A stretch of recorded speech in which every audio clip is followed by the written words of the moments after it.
Hello everyone, today in this video we will discuss how to install Genshin Impact on Samsung Galaxy A57. Let's start the video. First of all, go to App Library. Here click on Play Store app. After click on Play Store app and search Genshin Impact. Search.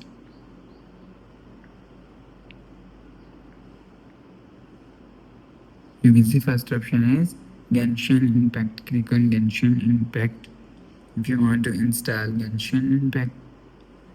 So click on Genshin Impact, click on install. After click on install, you will see Genshin Impact is install according to your internet connection. After install app is showing on your app screen. So you will see use from here. After the process, go back to home screen. So that's how you can install Genshin Impact on Samsung Galaxy A57. If you like the video, please subscribe. Thanks for watching.